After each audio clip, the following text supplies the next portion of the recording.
প্রতিদিনের মতন আজকে আবার একটি রেসিপি নিয়ে আপনাদের সামনে হাজির হলাম। আজকে বানিয়ে নেব অনুষ্ঠান বাড়ির স্টাইলে আমের চাটনি, একদমই সহজ পদ্ধতিতে সামান্য কিছু উপকরণ দিয়ে।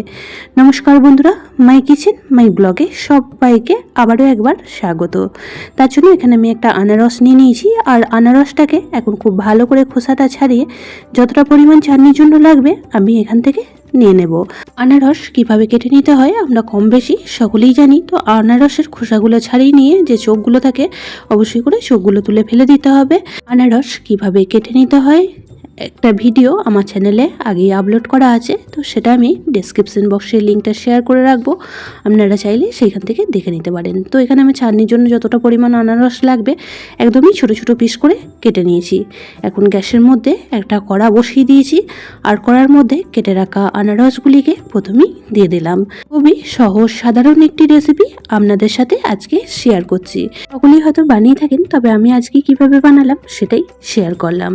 তো আনারসগুলিকে খুব ভালো করে একবার নাড়াচাড়া করে মিশিয়ে নিয়ে এখানে দিয়ে দিচ্ছি পরিমাণ মতন লবণ। তো লবণটা দিয়ে এখন আনারসগুলিকে খুব ভালোভাবে সিদ্ধ করে নিতে হবে। আর লবণ দেওয়ার কারণে আনারস থেকে অনেকটা পরিমাণই জল বের হয়ে আসবে, তাতে করে আনারসটা খুব সুন্দরভাবে সিদ্ধ হয়ে যাবে। আপনারা চাইলে সামান্য একটু জল দিয়েও সিদ্ধ করে নিতে পারেন, তাতে করেও কিন্তু খুব সুন্দরভাবে চাটনিটা তৈরি হবে। তো আজকে আমি জলের ব্যবহার করছি না, লবণটা দিয়ে খুব ভালো করে নাড়াচাড়া করে এখন ঢাকা চাপা দিয়ে গ্যাসের ফ্লেমটা একদমই লো টু মিডিয়ামে করে 2 থেকে 3 মিনিট সময় নিয়ে সিদ্ধ করে নেব। তো দেখুন 3 মিনিট পর ফিরে আসলাম, আর যে জলটা বের হয়েছিল অনেকটাই শুকিয়ে এসেছে, আর একটু জল আনারসের মধ্যে রয়ে গেছে। তো একদমই শুকিয়ে আসা পর্যন্ত এটা নাড়াচাড়া করে রান্না করে নেব। পুরনো বন্ধুরা সবসময় আমার পাশে থেকে আমাকে এতটা সাপোর্ট করার জন্য অনেক অনেক ভালোবাসা। নতুন বন্ধুরা যারা চ্যানেলে ভিজিট করছেন, চ্যানেলটি এখনও পর্যন্ত সাবস্ক্রাইব করেননি, তাদের কাছে অনুরোধ রইল চ্যানেলটি সাবস্ক্রাইব করে পাশে থাকা বেল আইকনটির অল প্রেস করে দেবেন। তাহলে আমি যখনই কোনো ভিডিও দেব নোটিফিকেশন সবার আগে আপনাদের কাছে পৌঁছে যাবে। তো জলটা সম্পূর্ণ শুকিয়ে আসলে এখানে আমি দিয়ে দিলাম পরিমাণ মতন চিনি। তো এখানে 7 থেকে 8 চামচ পরিমাণ চিনি ব্যবহার করেছি। চিনিটা দিয়ে এখন আনারসের সাথে খুব ভালোভাবে মিশিয়ে নেব। আর দেখুন চিনিটা এই পর্যায়ে খুব সুন্দরভাবে গলে গিয়েছে। আর এখন আমি দিয়ে দিচ্ছি এখানে 1 মুঠো পরিমাণ কিশমিশ। কিশমিশটা একটু জলে ধুয়ে নিয়ে ব্যবহার করলাম, আপনারা চাইলে বেশ কিছুক্ষণ আগে একটু জলে ভিজিয়ে রেখেও ব্যবহার করতে পারেন। আর অবশ্যই করে এই কিশমিশটা ব্যবহার করবেন, কিশমিশটা দিলে চাটনিটা খেতেও ভালো লাগে আর দেখতেও ভীষণই সুন্দর হয়। আনারস খেতে আমরা কম বেশি সকলেই পছন্দ করি, আর যদি খাওয়ার শেষ পাতে এরকম একটি আনারসের চাটনি থাকে খাওয়াটা কিন্তু একদমই জমে যায়। গ্যাসের ফ্লেম লো টু মিডিয়ামে রেখে বেশ কিছুক্ষণ সময় এইভাবেই কন্টিনিউ নাড়াচাড়া করে রসটা শুকিয়ে আসা পর্যন্ত রান্নাটা করে নিতে হবে। আপনারা চাইলে কিশমিশের সাথে বেশ কিছুটা পরিমাণ কাজুও ব্যবহার করতে পারেন, তবে আজকে আমি কাজুর ব্যবহার করি নাই।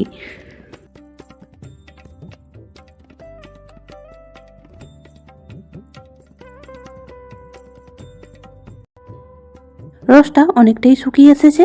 তো এই পর্যায়ে এখন গ্যাসের ফ্লেমটা অফ করে দেব। তার আগে আমি একটা শুকনো লঙ্কার বীজটা বের করে উপরের খোসার অংশটা কাঁচি করে ছোট্ট ছোট্ট করে কেটে নিয়েছি। সেই শুকনো লঙ্কাটাই এখানে ব্যবহার করলাম। শুকনো লঙ্কাটা ব্যবহার করার কারণে চাটনিটাও একটু ঝাল তৈরি হবে, আর দেখতেও ভীষণই ভালো লাগবে। তো খুব ভালো করে মিশিয়ে নিয়েছি। এখন গ্যাসের ফ্লেমটা অফ করে দেব, আর একটু ঠান্ডা হয়ে গেলে একটা পাত্রের মধ্যে নামিয়ে নেব। গ্যাসের ফ্লেমটা অফ করে দিয়েছি, আর এখন এখানে দিয়ে দিচ্ছি অর্ধেকটা পাতিলেবুর রস। তাতে করে চাটনিটা খেতে কিন্তু ভীষণই টেস্টি লাগবে, আর রসটা কিন্তু একদমই টান হয়ে যাবে না। লেবুর রসটা দিয়ে খুব ভালো করে একবার মিশিয়ে নিলাম। এখন বাজারে অনেক আনারস পাওয়া যাচ্ছে, তো আনারস নিয়ে এসে এইভাবে অবশ্যই করে একদিন চাটনি বানিয়ে নিন।